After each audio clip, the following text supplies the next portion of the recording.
Have you ever found yourself being in a meeting that things go on and on and on, and sometimes you're sitting in that meeting going like, why am I here?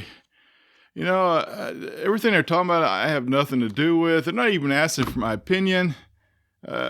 Why? Or you sit there in the meeting going like, there's other things I could be doing right now to be very productive, and man, it seems like I could have taken care of this in an email, whatever, the discussion is, and why am I here? So what is it that we have meetings for all the time? Maybe we don't need so many meetings. Maybe we could reduce those number of meetings. Maybe when we have a meeting, they can be productive and for a purpose. Maybe they can be effective meetings.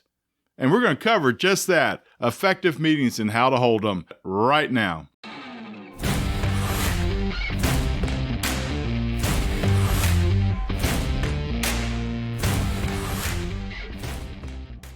Whenever we hold meetings, and they should be very limited on what meetings we have, we should make sure that they're very effective. We actually resolve an issue or we resolve a problem. We're in the meeting for a single purpose, for a single reason, not for any other reasons, not to discuss personal issues or stray off into some subjects that have nothing to do with the purpose of that meeting. We're there for a very specific reason and to keep the meeting as short as possible. So let's discuss 6 ways of how to have an effective meeting. First, we need to have an objective to the meeting. All meetings should have an objective. What is the purpose of that meeting? Why are we going to a meeting? What is it, the outcome that we want?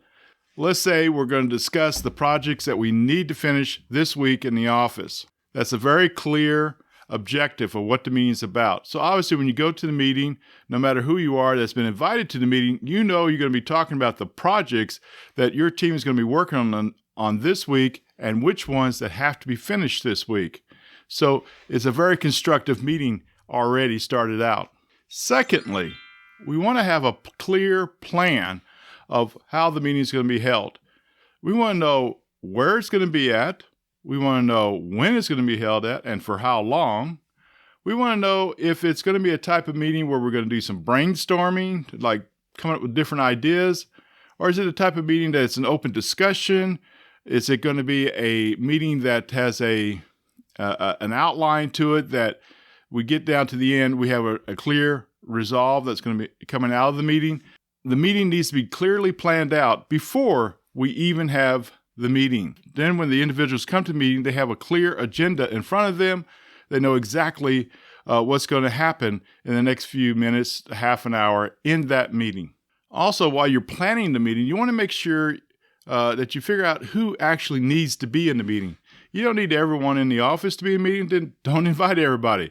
If you only need 1 or 2 people to be in the meeting, then that's it. The people who come to the meeting are those who actually have to be in that meeting. Everyone else, you don't invite them.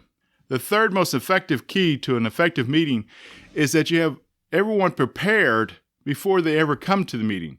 In other words, you want to make sure you send out an agenda to everyone. Make sure that they know what's going to be talked about. What are the subjects that are going to be in the meeting? How long each topic item is going to be discussed? And in what order those topic items are going to be discussed. This way, the people who come to the meeting are already prepared for the meeting. The fourth key to an effective meeting is to have a clear purpose, a clear process, and you have set out the ground rules. So what are the purpose of the meeting? Making sure that when you start that meeting, before you discuss anything, you're going to talk about what was the purpose of this meeting? Why are we here in this meeting right now? You're going to discuss what is the plan for the meeting. How are we going to proceed in the meeting? We're going to be following this agenda that I've already sent out to everyone. Make sure that they all have the agenda. Make sure that they can check it off as we go along. Make sure that you are staying in the timelines and don't go beyond it. Next, you want to set the ground rules. That in this meeting, there are to be no interruptions. We are to have no side discussions other than what's on the agenda. There is to have your cell phones, any other electronic devices should be turned off or at least on vibrate so that it doesn't interrupt the meeting. And no one should actually get up and leave the meeting abruptly unless they've been excused. These are important ground rules that you need to set at the beginning of the meeting. Next, you need to also make sure you thank everyone for being in the meeting this morning or this afternoon or whatever time the meeting is at, thanking them that they have set aside their time to attend the meeting. The fifth key to an effective meeting is to make sure you manage the meeting. You are the one who called the meeting, so you're going to manage this particular meeting. So what that means is that you need to make sure that you stay on the agenda and that you stay within the timelines. Don't let yourself go beyond the timelines. Always have control of the meeting. Don't let people stray off into subjects that have nothing to do with this meeting. Always keeping it on track and clearly moving along in the agenda. This way you stay on time, you start on time, and you finish on time. It's very important. And so that next time you call a meeting, well, obviously people know that you're going to be very strict on the rules, and then they don't mind as much coming to the meeting because of the reason they know that it's well managed and maintained, and the structure of the meeting is followed all the way to the end. The sixth key to an effective meeting is that you close the meeting properly, and then you end it with a thank you. In other words, at the end of the meeting, you want to summarize everything that was discussed in the meeting. You had a note taker at the beginning of the meeting. You want to pick up those notes and then go through it real quickly and say, okay, we talked about this item. We've decided to do this. We are tabling this for now, and we'll come back to it in the next meeting. We have tasks that have been assigned to so-and-so and so-and-so, and these items will be completed by the next time we come to the meeting. Also, we're going to establish a time for when the next meeting will be held and where. And then finally, we thank everybody for attending the meeting and being involved in the meeting and adding their thoughts on the subject at hand. Those are the 6 keys to an effective meeting. Follow those 6 keys, use those 6 keys, and I guarantee you your meetings will be far more effective and you'll get far more done within the meeting. When you have to have a meeting, then you'll have an effective meeting.